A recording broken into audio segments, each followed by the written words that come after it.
बिस्मिल्लाहिर्रहमानिर्रहीम। Presidential election होने जा रहे हैं पाकिस्तान में 9 मार्च को। तो ये दो कैंडिडेट हैं आपके सामने, असफ अली जरदारी साहब और महमूद खान अचकज़ई साहब। ज़्यादा जो वोट हैं वो जरदारी साहब के हैं, क्योंकि उनके साथ नून लीग के वोट भी हैं, तो ज़्यादा चांस यही है कि जरदारी साहब बन जाएंगे। बाकी इलेक्शन जिस दिन होगा सारा पता चल जाएगा आपको। तो प्रेसिडेंट के बारे में हम जरा देखते हैं कि किस तरह से जो है ना इसकी ये किस तरह सेलेक्ट किया जाता है। तो प्रेसिडेंट, ये देखें आप, यूनिटी ऑफ रिपब्लिक। तो जो प्रेसिडेंट होता है वो किसी भी रिपब्लिक की क्या करता है, यूनिटी को रिप्रेजेंट कर रहा होता है। उसकी अलामत होता है इसमें आपकी प्रोविंशियल गवर्नमेंट जो है उनका भी, और जो है ना इस तरह से आप देखें जो सेंट्रल गवर्नमेंट है उनका भी कंबाइन जो रिप्रेजेंटेटिव होता है वो यूनिटी को रिप्रेजेंट करता है। कौन? President of Pakistan. ये सवाल पूछता है कि हेड ऑफ द स्टेट कौन है जी, रियासत पाकिस्तान का हेड ऑफ द स्टेट कौन होगा? तो हेड ऑफ द स्टेट भी प्रेसिडेंट ऑफ पाकिस्तान होता है। हेड ऑफ द गवर्नमेंट जो होगा, गवर्नमेंट का जो हेड होगा, एग्जीक्यूटिव का जो हेड होगा वो प्राइम मिनिस्टर होता है। जबकि रियासत का, स्टेट ऑफ पाकिस्तान का जो हेड है वो कौन है बेटा हमारे पास? वो भी प्रेसिडेंट होता है। अच्छा, इसमें यूनिटी ऑफ रिपब्लिक का लफ्ज यूज किया गया। रिपब्लिक का मतलब ये है कि ऐसा मुल्क या ऐसी स्टेट जो किसी कानून के तहत चलाई जाए। तो पाकिस्तान पहली दफा जो रिपब्लिक बना 1956 के कानून में बना। 1956 का जब हमारा कॉन्स्टिट्यूशन आया तो उसके बाद हम क्या बने? रिपब्लिक बने। रिपब्लिक और डेमोक्रेसी में मेन फर्क ये है कि डेमोक्रेसी में जो आवाम कहेगी, मेजॉरिटी ऑफ द पीपल जो कहेगी उसके मुताबिक चला जाएगा, जबकि रिपब्लिक में जो कॉन्स्टिट्यूशन कहेगा उस स्टेट का, उस कंट्री का, उसके मुताबिक क्या करेगा जी? चला जाएगा। तो दोनों में फर्क ये है। जैसा कि मैं आपको एग्जांपल देता हूं कि मेजॉरिटी 22 करोड़ आवाम है, 22 करोड़ में से 20 करोड़ आवाम कहती है जी फला बंदे को फांसी दे दी जाए। एक बंदा है ए, उसे फांसी दे दी जाए, मेजॉरिटी कह रही है। तो अगर डेमोक्रेसी हो यहाँ पे तो उसे फांसी देनी पड़ेगी क्योंकि आवाम कह रही है, लेकिन उसके जो फंडामेंटल राइट है वो भी खत्म। लेकिन अगर रिपब्लिक स्टेट है तो 22 करोड़ में से 22 करोड़ भी ये कहें कि इसे फांसी दे दी जाए, तब भी उसे फांसी नहीं दी जाएगी। क्यों? क्योंकि कॉन्स्टिट्यूशन उस मुल्क में है, उस कॉन्स्टिट्यूशन के मुताबिक उस शख्स के फंडामेंटल राइट हैं, उन फंडामेंटल राइट को वायलेट नहीं किया जा सकता। तो किसी के कहने पे, किसी की ख्वाहिश पे, किसी की वोटिंग के ऊपर फांसी नहीं दी जाएगी। हाँ, उसने कोई जुर्म किया तो कानून के मुताबिक जो उसकी सजा बनती है वो उसके लिए दी जाएगी। तो बेसिक डिफरेंस ये होता है रिपब्लिक में और डेमोक्रेसी में। रिपब्लिक कॉन्स्टिट्यूशन के मुताबिक चलता है। उसके बाद नेक्स्ट है हमारे पास supreme commander of arm forces. ये सवाल बना है पेपर में कि आर्म फोर्सेज का जो सुप्रीम कमांडर होता है वो कौन होता है? तो वही बेटा हमारे पास प्रेसिडेंट होता है। जो हमारी आर्मी है इसका जो सुप्रीम कमांडर होगा बेटा कौन होगा? वो भी प्रेसिडेंट ऑफ पाकिस्तान होगा। Representative of federation. फेडरेशन का क्या होता है? ये रिप्रेजेंटेटिव होता है। फेडरेशन का मतलब आप ये देखिए, एक हमारे पास नेशनल असेंबली होती है, मतलब आप कह लेंगे सेंट्रल गवर्नमेंट होती है, एक हमारे पास प्रोविंशियल गवर्नमेंट होती है। इन दोनों को क्या करता है? रिप्रेजेंट करता है प्रेसिडेंट ऑफ पाकिस्तान। तो प्रेसिडेंट ऑफ पाकिस्तान की इलेक्शन के लिए उसकी जो बेसिक रिक्वायरमेंट है, कौन इलेक्ट हो सकता है, उसकी रिक्वायरमेंट क्या है, क्राइटेरिया क्या है? उसमें सबसे पहले रिक्वायरमेंट क्या है? वो मुसलमान होना चाहिए। कोई गैर मुस्लिम पाकिस्तान का प्रेसिडेंट नहीं बन सकता। 73 के कानून में के मुसलमान की तारीफ बताई गई थी कि जो नबी पाक को आखिरी नबी मानता हो। इसमें कादियानियों को बाहर निकाल दिया गया था, मतलब कोई कादियानी पाकिस्तान का प्रेसिडेंट नहीं बन सकता, कोई गैर मुस्लिम पाकिस्तान का प्रेसिडेंट नहीं बन सकता। इसी तरह से उसकी एज लिमिट बताई गई है, कम से कम उसकी एज लिमिट कितनी होनी चाहिए? 45 साल होनी चाहिए। ये सवाल बना है पेपर में, 45 साल उसकी कम से कम एज होनी चाहिए प्रेसिडेंट ऑफ पाकिस्तान के लिए। उसके बाद fulfil criteria of member of national assembly. जो नेशनल असेंबली है ना उसके लिए जो उसके मेंबर इलेक्ट होने के लिए जो क्राइटेरिया चाहिए होते हैं, मिसाल के तौर पे फिजिकली फिट होना चाहिए, मेंटली फिट होना चाहिए, सादे को अमीन होना चाहिए। वो जो कंडीशन है एक एमएनए के लिए, वो सारी कंडीशन इसे पूरी करनी चाहिए। लेकिन ये गवर्नमेंट सर्वेंट भी नहीं होना चाहिए, किसी डिपार्टमेंट का मुलाजिम भी नहीं होना चाहिए, एमएनए एमपीए भी नहीं होना चाहिए। अगर वो एमएनए एमपीए है, वो प्रेसिडेंट ऑफ पाकिस्तान बनना चाहता है तो उसे उस सीट से रिजाइन करना पड़ेगा। वो जो पहले से उसके पास एमएनए एमपीए की सीट है, या वो अगर गवर्नमेंट का मुलाजिम है तो उसे रिजाइन करना पड़ेगा। वो किसी का गवर्नमेंट मुलाजिम नहीं होना चाहिए।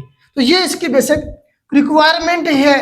उसके बाद जरा हम देखते हैं कि इसकी किस तरह से कंपोजिशन, इलेक्शन कैसे होता है, इलेक्शन किस तरह से होगा बेटा, इलेक्टोरल कॉलेजेस इसका किस तरह से बनता है। तो इसके इलेक्टोरल कॉलेजेस में देखें बेटा, हमारे पास एक तो हमारे पास सेनेट होगा, इसमें हमारे पास एक तो इसमें बेटा हमारे पास क्या होगा जी, सेनेट होगा, आप याद रखेंगे सेनेट होगा बेटा इसमें सबसे पहले। तो सेनेट के आपको पता है कितनी सीटें हैं हमारे पास, 100 सीटें हैं। 100 के 100 वोट देंगे, हर एक बंदे का एक वोट काउंट होगा और 100 वोट ये बन जाएंगे, 100 वोट ये बनेंगे। पहले 104 थे, अब 100 रह गए, 100 रह गए, अभी 4 और कम हो जाएंगे। अभी जो इलेक्शन होंगे ना इसके बाद तो 4 मजीद कम हो जाएंगे, वो फाटा वाले जो 8 थे वो ऐसा ऐसा निकल रहे हैं, अभी 100 है, 100 है। तो हर एक सेनेटर का एक वोट काउंट होगा। उसके बाद हमारे पास नेशनल असेंबली है, तो नेशनल असेंबली के जो वोट हैं वो 336 है, टोटल सीट्स हैं। तो हर एक सीट का, हर एक एमएनए का एक वोट काउंट होगा, 336 वोट ये हो जाएंगे। इसमें मतलब ये देख लें कि इलेक्टोरल कॉलेजेस जो है प्रेसिडेंट के इलेक्शन के लिए 3 है इसमें, एक सेनेट है, एक नेशनल असेंबली है, दूसरा ये जो हमारे पास प्रोविंशियल गवर्नमेंट है, प्रोविंशियल असेंबली है, जो उन असेंबली के जो मेंबर है वो वोट करेंगे, मतलब 3 लोग वोट करेंगे। एक सेनेटर वोट करेंगे इसमें, दूसरा नेशनल असेंबली के जो एमएनए है वो वोट करेंगे, तीसरा जो सूबों के एमपीए हैं वो भी सारे इसमें वोट करेंगे। और एट द एंड क्या होगा जी, इसमें सवाल ये बना है कि जी प्रेसिडेंट का जो इलेक्शन होता है वो उसमें कौन कौन वोट करता है। सेनेटर करते हैं नेशनल असेंबली के, और साथ में प्रोविंशियल असेंबली, ये सारा जो है ना 3 चीजें मिला के क्या बनता है, इसका इलेक्टोरल कॉलेजेस बनता है। अच्छा इसमें देखें कि बलूचिस्तान असेंबली की आपको पता है 65 सीटें हैं, केपी की असेंबली की 145 है, पंजाब की 371 है और सिंध की 168 है।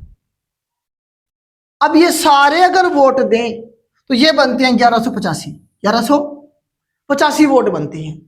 अब मुझे बताया पंजाब के 371 है, थोड़े से इधर उधर से और हिमायत मिल जाए तो पंजाब वाले अपना प्रेसिडेंट इलेक्ट कर सकते हैं, बाकी सूबे किधर जाएंगे, बात समझ रहे हैं। तो इसीलिए इसकी तकसीम इस तरह से की गई। एक तो आप याद रखेंगे कि सेनेट के 100 के 100 हर एक बंदे का एक वोट काउंट होगा और असेंबली का भी।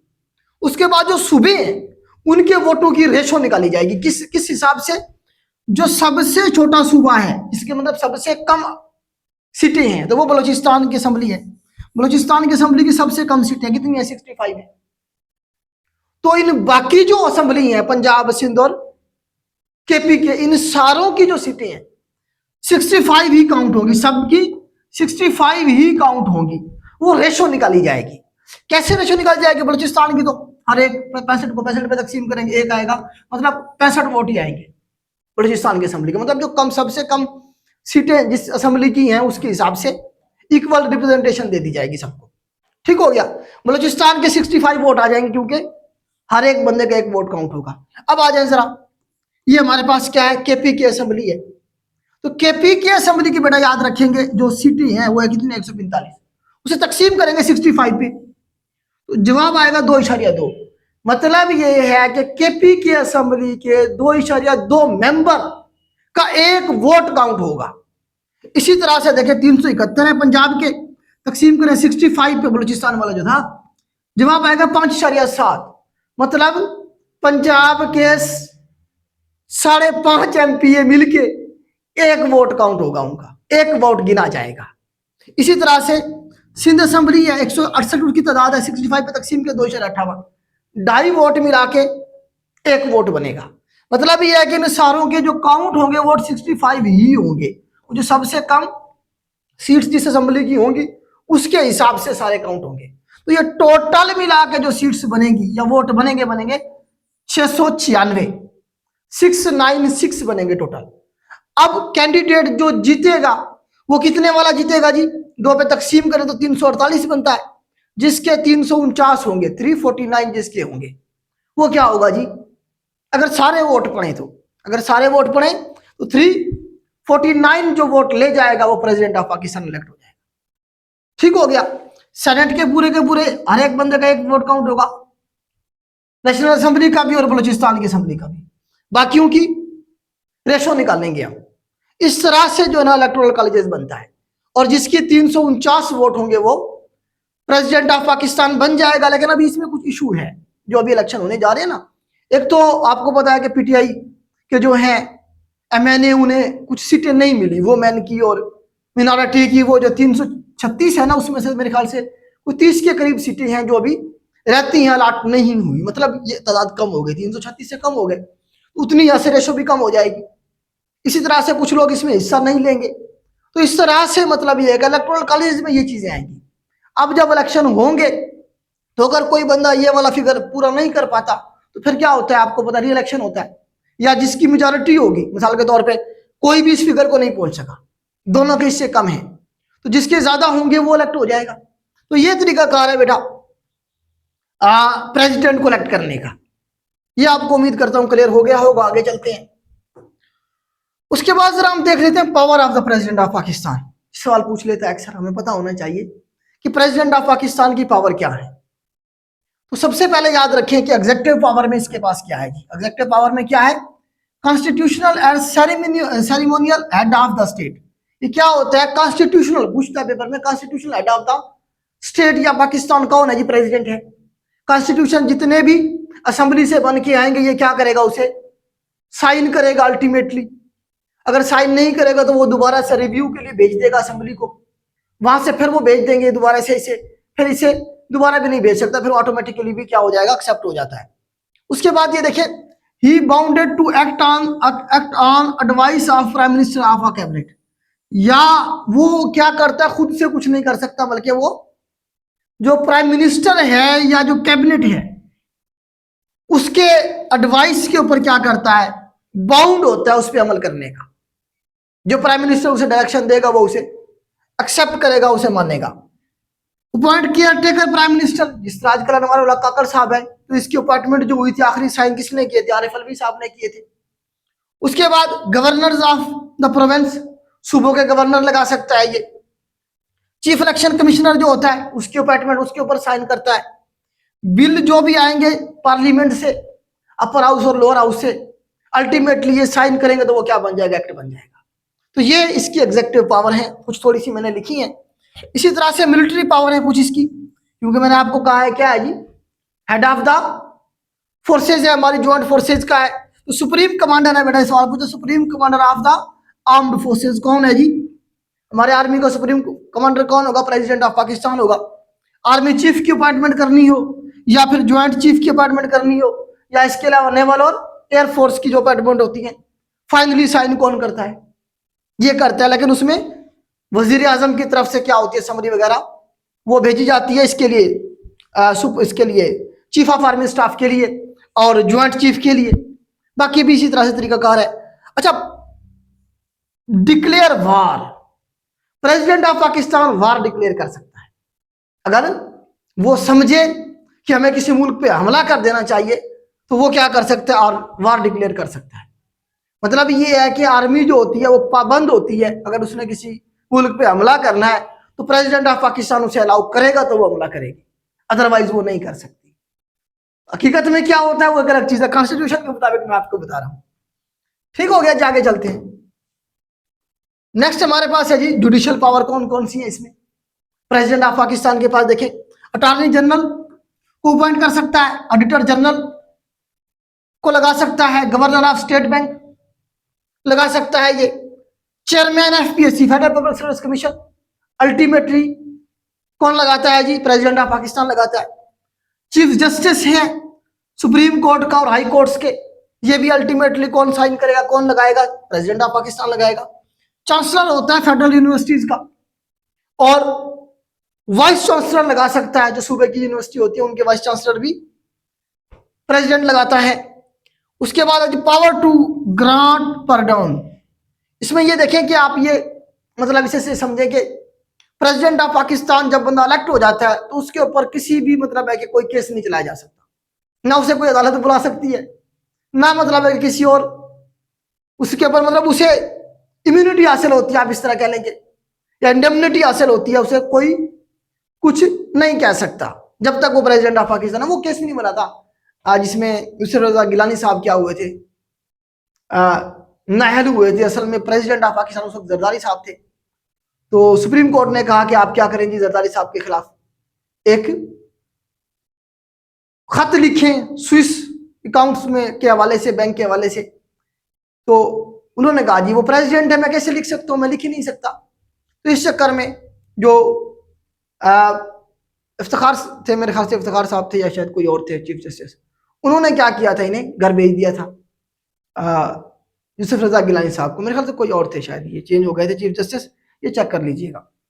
तो इसलिए वो क्या चले गए थे, नायल हो गए थे चीफ ये गिलानी साहब। उसके बाद अजी रिलीफ दे सकता है, पोस्टपोन कर सकता है, कन्वर्ट कर सकता है किसी भी पनिशमेंट को जो किसी हाई कोर्ट से या सुप्रीम कोर्ट से, अगर कोई बंदे को किसी बंदे को सजा हो गई है ना, तो प्रेसिडेंट ऑफ पाकिस्तान वो माफ कर सकता है। इसके पास ये अथॉरिटी है, वो उसे माफ कर सकता है या उसे सस्पेंड कर सकता है या पोस्टपोन कर सकता है, रिलीफ भी दे सकता है, उसकी मर्जी है। अच्छा, उसके बाद इमरजेंसी पावर। इमरजेंसी पावर कौन कौन सी प्रेसिडेंट ऑफ पाकिस्तान के पास? Emergency due to war, external और इंटरनल डिस्टर्बेंस। मुल्क में कोई एक्सटर्नल या इंटरनल डिस्टर्बेंस हो रही है तो वो क्या कर सकता है, इमरजेंसी लगा सकता है। वो इमरजेंसी कैसे लगानी है, वो पूरा एक तरीकाकार है, कॉन्स्टिट्यूशन में बताया गया है। सस्पेंशन ऑफ फंडामेंटल राइट, वो क्या कर सकता है, पाकिस्तानियों के या अपनी रियासत के जो शहरी है उनके जो फंडामेंटल राइट है उन्हें भी सस्पेंड कर सकता है। उसके बाद can impose governor rule in any province. अगर उसे लगता है कोई सूबा काम नहीं कर रहा प्रॉपर, तो वो क्या कर सकता है, गवर्नर रूल भी लगा। गवर्नर रूल का मतलब है कि वहां की जो असेंबली वो खत्म, वो फिर फेडरल के अंदर आ जाता है, डायरेक्टली फेडरल उसे क्या करती है, कंट्रोल करती है। तो इस तरह से ये उसकी पावर है। अब थोड़ा सा हम देख लेते हैं कि इसे किस तरह से निकाला जा सकता है, इंपीचमेंट कैसे होती है। देखिए दो चीजें है बेटा, एक इसमें हमारे पास रिमूवल है, दूसरा हमारे पास इंपीचमेंट है। दोनों अलग अलग चीज है। रिमूवल का मतलब ये है कि वो फिजिकली या मेंटली अनफिट हो गया है, फिजिकली या मेंटली अनफिट हो गया तो उसे रिमूवल किया जा सकता है, ठीक हो गया। इंपीचमेंट का मतलब ये है कि वायलेशन करता है वो कॉन्स्टिट्यूशन ऑफ पाकिस्तान की कोई, या कोई और मिसकंडक्ट वो करता है तो उसे इंपीच किया जा सकता है, निकाला जा सकता है। तो निकालने का तरीकाकार क्या है? निकालने का तरीकाकार ये, हमारे दो हाउसेज है major, upper house, lower house, senate और नेशनल असेंबली। तो नेशनल असेंबली से भी जो है ना करारदाद फॉरवर्ड की जा सकती है। 50% अगर नेशनल असेंबली के मेंबर वोट दे दें कि जी हमने प्रेसिडेंट को निकालना है, इसने फला मिसकंडक्ट किया है, 50% कम से कम वोट का होना जरूरी है। दोनों में से कोई भी, मतलब सेनेट से भी मूव की जा सकती है ये, और इस तरह से नेशनल असेंबली से भी। मिसाल के तौर पे सेनेट से एक करारदाद आ गई कि हमने सदर को निकालना है, अब वो पास भी हो गई, 50% वोट भी मिल गया उसे। अब क्या करेगा, जो चेयरमैन होगा सेनेट वो भेज देगा उसे स्पीकर के पास। स्पीकर वहां से अपनी जो उनकी नेशनल असेंबली है वहां से 50% वोट लेके उसे कंफर्म कर देगा। अगर 50% वोट मिल जाती हैं तो नहीं मिलते तो जान छुट्टी। अगर पहले नेशनल असेंबली में हुई है, वो सेनेटर, वो जो स्पीकर होगा वो चेयरमैन को भेज देगा, वो इस तरह से वहां से भी 50% वोट मिल जाते हैं। तो मतलब ये है कि वो जो रेजोल्यूशन थी वो एक्सेप्ट हो गई। अब क्या होगा जी, ज्वाइंट सेशन बुलाया जाएगा, प्रेसिडेंट को लेटर लिखा जाएगा, समन किया जाएगा, जी आए पेश हो, आपके ऊपर ये इल्जाम है। तो वो कोऑपरेट करने का पाबंद है, अपना जो इल्जाम है उसे डिफेंड कर सकता है या अपना रिप्रेजेंटेटिव भेज सकता है। अगर इंक्वायरी हेल्ड होगी, अगर इंक्वायरी में लगता है कि हाँ इसने ये काम किया है, उसके बाद फिर ज्वाइंट सेशन होगा असेंबली का, नेशनल असेंबली का और सेनेट का। उस ज्वाइंट सेशन में क्या होगा जी, कम से कम 2/3 लोग, कितने, 2/3 मेजॉरिटी चाहिए प्रेसिडेंट को निकालने के लिए। मिसाल के तौर पे 100 अगर वोट हैं तो 100 में से 67 वोट चाहिए कम से कम। अगर 100 में से 67 वोट उसके खिलाफ पड़ जाते हैं तो इसका मतलब है प्रेसिडेंट इंपीच हो जाएगा, घर चला जाएगा, प्रेसिडेंट को घर जाना पड़ेगा, मतलब निकाल दिया जाएगा। तो निकालने का ये तरीकाकार है, इंपीचमेंट का ये तरीकाकार है। तो ये बड़ा आपका टॉपिक था, क्योंकि आजकल इलेक्शन हो रहे हैं तो बच्चे बहुत ज्यादा परेशान थे, मैसेज कर रहे थे बार बार कि सर इसके ऊपर थोड़ा सा जो है ना मैं ब्रीफ कर दें। तो उम्मीद करता हूँ आपको समझा पाया हूँगा। अगर लेक्चर अच्छा लगे तो दोस्तों के साथ शेयर करें। आज के लिए इतना ही, अल्लाह हाफिज।